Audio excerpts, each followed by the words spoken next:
Hey friends, welcome back to the channel and welcome to a video where I go over the entire process step by step, how I would build my AI SaaS again, from idea to validation to building to launching, all of it in this massive Notion doc. So yeah, take your time and sit down, and I hope you can watch longer than 5 minutes for this video. Otherwise, you're probably not gonna make it, okay? Just get a pen and paper or some Notion doc and write down, right?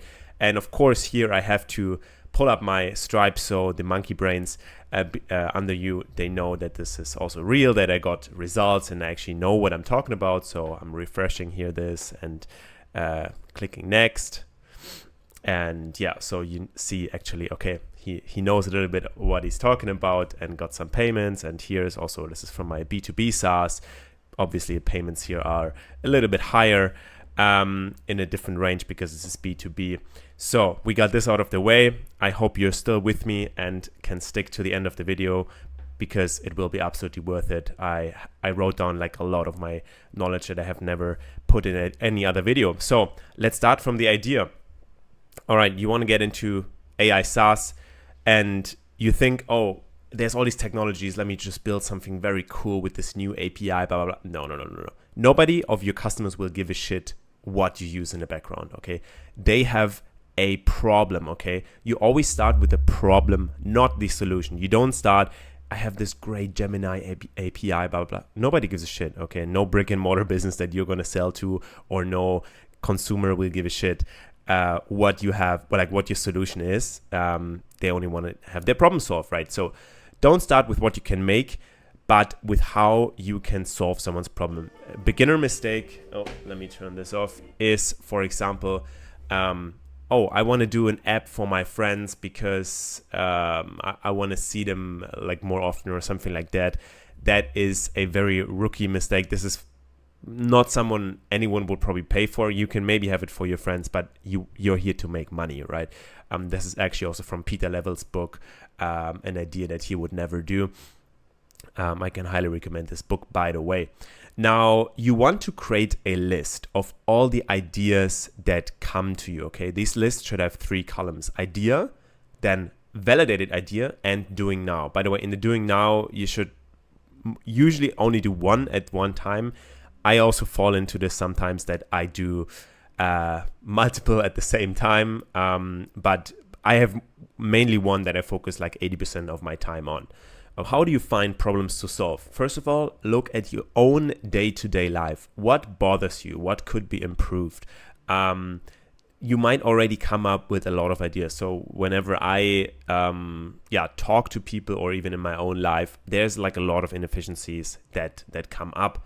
Just as an example, I just talked today to a guy. He's a fitness trainer in my gym. He said, dude, I spend so much time replying to my customers on WhatsApp, and they always ask the same questions. Can I not automate this? Yes, you can, right? Of course you can. So this is already like this is a B2B idea that you could already do, right? Set up for example, a simple WhatsApp chatbot with knowledge of the trainer, and sell it to trainers and say, hey, you can save hours or even days per month not replying to your customers. Do something like this, right? But I have a whole nother video about ideas. I'm going to link this below. And yeah, I have a list of like 200 ideas. I'm thinking of sharing them or not. Let me know in the comments. Now, this is a cheat code. If you're in a job, right, you get often tasks that are very tedious, right? And they have to be done over and over and over and over again, like doing some data from some sheets, right? Or just automate like very old processes. This can be huge for like niche B2B ideas. You could be in recruiting or some boring industry, right? And you think like to yourself, wow, I do the same thing over and over again. And you just go ahead and like, okay, this could be a solution. Let me write some code. Even if you can't code, write the code with AI or use some no-code tools, right? And if you save yourself some hours, right? Other businesses that are in the same niche, that use the same programs as you, they might pay you hundreds of dollars per month to automate this process. So this is how you can find very good niche B2B ideas. So it's not even particularly bad if you have a job right now that is actually how I found my B2B idea, right? This one here, because I was an appointment setter before when I was in college. Shit job, really shit job. And I asked myself, why is this such a complicated and tedious process, and then the leads don't reply and so on. I can make a separate video about how I found that idea. But yeah, I actually got that from a job, that idea. Yeah. And then always remember, to get big, you have to start small, okay? Like, do not try to be a general tool in the beginning. Really try, like, let's say you're in recruiting, right? And only in Switzerland or something, try to really automate something for this, right? Because it's going to be a big enough market for you, and you cannot compete or like capture like worldwide traffic in the beginning, usually, right? The richest are in the niches. That is still true nowadays. Now, I love this graph. That is also from a book, How to Make $1 Million, right? You can make a product for $10, sell it to 100,000 people. You can make a product for $1,000, sell it to 1,000 people, and so on, right? However, this one here is really, really powerful. That's why software, SaaS, recurring money is such a cheat code, right? Like, you only need 500 people to pay you $167 a month for a year, and you make $1 million with the subscription, right? Or even, right, that's what I'm doing here. With high price B2B, you need like 83 customers that pay you $1,000 a month, and you make $1 million, right? So yeah, SaaS is really a game changer. But even for cheaper products, right? You saw with Ginny, like, we have like $6 a month, right? If that's a lot of people, then you can make a killing, right? And yeah, they pay you every month, and your customer lifetime value will just be very, very, very high. So yeah, focus definitely on subscription. That is, yeah, just a cheat code. Next, don't try to be an innovator or first mover, okay? Great book, this one here. This is not from software, but you can definitely translate the ideas from this book to software or building ideas. It's called Steal Like an Artist, and it basically says nothing in this world is original. No ideas are original. Everyone steals from everyone, but this is the best way, actually. Like, even like the best artists, like Da Vinci or whatever it says in this book, like they got inspired by some other one. And it's not bad if you take ideas, like if you only take idea from one person and clone it, that is critical maybe, and you should definitely then talk to that person or like give them a shout out or something, whatever. But if you steal or get inspired by multiple people and then just create something out of that like merges all these ideas, that is something original. And that's actually way better than trying to, oh man, I'm gonna build this rocket ship and then it's gonna fly and blah blah blah. Something that never has been done before, that usually fails, except if you're Elon Musk, right? I love this quote. This is from Naval. You want to succeed 999 times out of 1,000 times, right? You only have a finite amount of time actually in your life to experiment, right? Like, let's say you're like in your 20s, right? And you don't want to spend like just 20 years experimenting with like crazy stuff, right? And then still be broke. You want to do something that works, right? And these are the Samwer brothers. Maybe some of you have heard it. These are Germans. I'm German as well, so I know them. These guys are hated in Silicon Valley because these guys are a clone factory, okay? They built a company called Rocket Internet, which specializes in cloning American startups and bringing them to Germany. And you know why they hate it so much? Because it works. Look at this, right? Just 100 days after launching, the Samwer brothers cloned eBay and sold, their clone was called Alando, to eBay for $43 million in 100 days, in like 1/3 of a year. Just madness, right?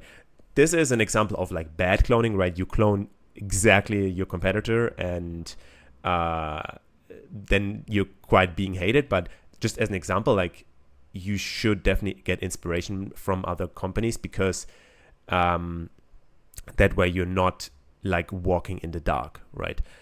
Like, don't do like this, right? as I said, take inspiration from multiple people, but then you have a way higher likelihood of succeeding. Okay, step number 2, validation. This is actually the most important key, right? Because you will have a lot of ideas, you will fail often, but do this every time. I did this for all of my ideas in the very, very beginning. Before I started building or anything, make a landing page. I can highly recommend Webflow. Webflow is a great tool for me, a no-code tool, but allows you to do everything that you basically need to do. Create a website, optimize for one H1 keyword. That could be here for Ginny, it was like ChatGPT on WhatsApp or ChatGPT in WhatsApp, right? It had a lot of traffic I saw on Ahrefs and very, very low competition, like 1 to 10 keyword difficulty. So you can even rank with just one H1 keyword. You can already outrank and like be in the top 5 of your pages basically. And you will already get traffic. Like, don't underestimate SEO. It's very underestimated. You will get traffic. So yeah, create like a waitlist like this. It can already look like the tool is online and say like, oh, there's too much demand or something like this. Then people are incentivized to join the waitlist, even though your product's not even out there. Just like a little like psychological hack, right? That's how I did it. And already start creating some kind of content. Create some TikToks, create some short form content, right? And lead them to your website. You can have some mock-ups on your website on how your tool looks like, even though you haven't even started building. And then just see, do people start signing up to your waitlist? If they do, very, very good validation, right? Very, very good validation. By the way, I have like a free Notion doc about how to get views on TikTok. Link in the bio below. And I'm also going to include there my TikTok hooks, like a TikTok hook sheet in there, so you can also copy these hooks. Yes. Pro tip, have a Stripe payment link on there and see if anyone would pay already, okay? That is like, if people pay already, right, without seeing the product, that is extremely good validation. You can also then immediately refund them or tell them, hey bro, we're still building, product will be out in a few months, we will give you X months for free or something like that. I did this also for my B2B SaaS in the beginning, and someone wired us $500 and was like, wow, okay, good validation. This is exactly like pro tip, but definitely have a waitlist ASAP, lead some traffic to it with SEO and with short form content. Both of it is free. Now the building part, right? Now, this is very controversial on Twitter as well, right? You have to look at Peter Levels and do exactly like he does, because who is making the money? Who is making the money? Is it the people that build beautiful code and like, oh, have all this stuff and it looks all great and is scalable as hell? Or is it the people that just ship fast, use some old language, ships all of his file in one code, ships straight to production, and nowadays even lets AI write most of the code for them? Yes. That is the way to go. That is also how I do it. You should build fast and minimal, not focus on like beautiful code or whatever. It just needs to work. Obviously, it needs to work, not be super buggy or something like that. And then ASAP, focus on distribution, focus on getting eyeballs on it, because nobody cares if your product is just there and you have no traffic, right? And I discovered like 3 ways for beginners that, like, if you're like a senior developer, okay, you anyways, you know how to code, right? But if you are a beginner and you maybe know a little bit of code, but not too much, there's like 3 ways, okay, how you can approach this, okay? First way and easiest way, for example, to ship a WhatsApp SaaS, right? Shameless plug here is I have a code template that you can take, that you will get a GitHub invite, and you can click on create new repository. You can clone it. Then you change a little bit in the code, like, okay, what is the prompt, which model you want to use, and so on. You enter the variables. I have all of that documented, right? And literally in minutes, like below 1 hour, you have a monetizable WhatsApp chatbot that you can completely configure for your own use case. I also have an idea video that I'm going to link below, how I would monetize WhatsApp B2C chatbots, right? And this is really this is an amazing business, in my opinion. Why? Let me go back to Peter Levels. In case you guys don't know who Peter Levels is, right? This is this guy. He makes like 200K a month plus, right, with his SaaS. And this is actually from his book. I just saw this here in a book. A future where your web app lives inside other native apps. And I'm just going to read this here. What I mean, it sounds crazy, but it's where I see this going. People will use your web app inside these apps. What happens if you send a link to someone on WhatsApp? They see your URL, tap on it, and it opens inside WhatsApp web browser, a fully functional web browser, and so on. Now, how I see it nowadays is very similar. Your app can fully live inside another app with AI and chat-based application. Like a lot of AI applications are chat-based, like whole of ChatGPT is chat-based. You can leverage the beautiful UI and the insane user base of already popular apps like WhatsApp, right? And build a SaaS on top of it, right?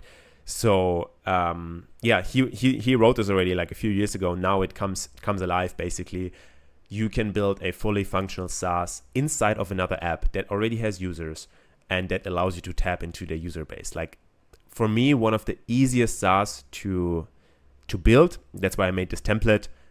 Link in the bio below if you want to check that out.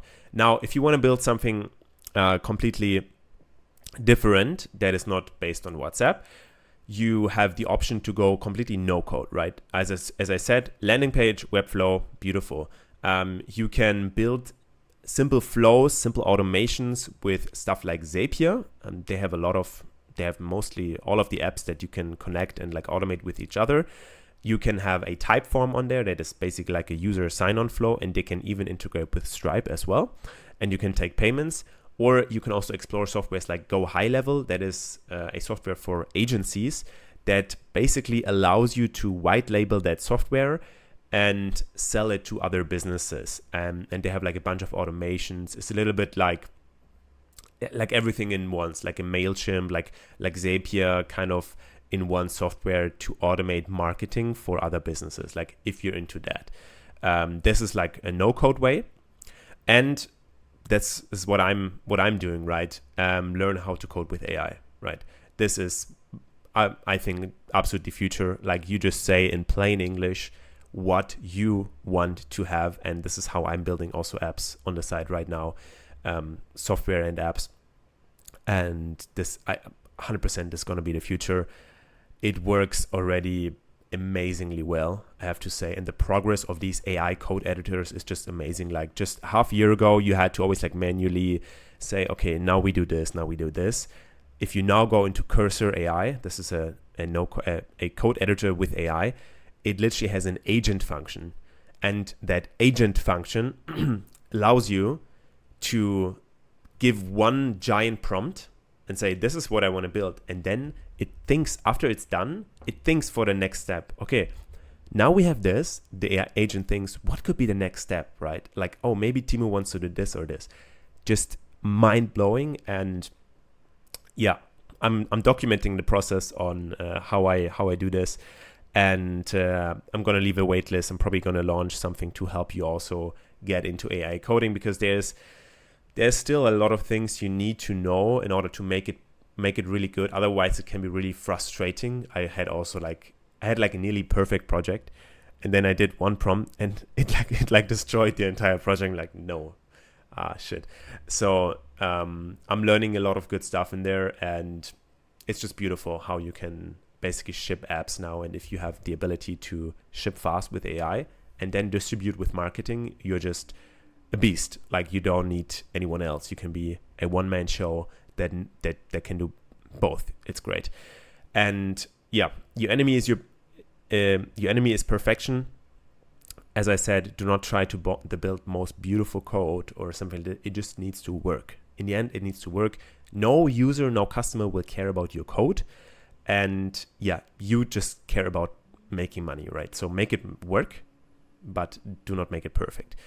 And also with all of this, you don't need any VC money or hiring outsourcing dev agencies, right? Like, this is a thing of the past. I think when I speak to people who raised VC, most of them say they would never do it again. They would do the bootstrap way nowadays because it's just you're your own boss, right? You own everything. You go your way. You build it slowly. You iterate. You learn a ton. And later, you could also raise money if you wanted to. But if you already have revenue and customers, you have a way higher leverage if you then decide to raise VC money in the end, right? All right. Now step 4, launching, which is kind of contradictory because by this point you should already have some people on your wait list that you can now contact immediately, right? Like this will now maybe be a few days or weeks after your idea. So you can of course go ahead and like launch, like do a big launch day, like on Product Hunt. That's what we now also did with our B2B SaaS. Actually, though, we already soft launched this like 9 months ago. So we just did it now for some more exposure and because we shipped some new features, but we have already, of course, had customers before that. And the launch was actually pretty successful. Like for a B2B app, we got 300 upvotes on Product Hunt, which is super successful, and a lot of new signups, a lot of new customers from that. So I guess even for B2B it works great. I think for B2C it's anyways pretty great. So yeah, can definitely recommend you to launch on Product Hunt. And yeah, next to that, you should always be leveraging social media, and the easiest is to build in public. Just share stuff about what you do. I love YouTube because I think I can yap pretty well. Like I'm now yapping for like 20 minutes already into this camera here, right? So I really like that. Some other people may be more introverted. They like then X more or Twitter or LinkedIn where you can like write posts, right? But that always makes sense. Get people interested, and even if they're not your customers, they may share your idea. They may give it to someone else that they really think they could use it, right? And for B2B, of course, another very inexpensive way to get customers, to get targeted customers, is cold emails. You can, I can do a whole video about this. This would be too much for this video now. But cold emails do work. They actually do work. It's quite boring to set them up, and it's like a tedious process to find the right leads and so on. But of course, it's very, very cheap to send like a bunch of cold emails, and you can really target in on your ICP there. And for B2B and B2C, short form content, man, is still the way to go. Yeah, as I said, I have like this TikTok Notion sheet where you can get some inspiration. If you need inspiration for that, this is just the most fun. For me, it's the most fun. When I see numbers like this, right? This is like B2C traffic. It's like, it's just beautiful. When you see one video like really taking off and going viral, and yeah, you see like a bunch of traffic, and then you can also, like small changes you make to your website immediately impact like the conversion rate, and like you change this button and you change the sub headline and stuff like that. Really nice, really nice. So short form content, another free lottery ticket basically, because every time you post it, if it goes viral, if it gets 1 million plus views, that means you will get whatever 100k new users or downloads or whatever for your SaaS, right? So yeah, I hope this entire thing, wow, this was now a lot. I hope this entire thing gave you good insights. And yeah, let me know what else you want me to make videos about. And yeah, other than that, have a great rest of your day or weekend or whenever you see this. And yeah, all of the resources in the bio below. Thank you for watching. See you in the next video.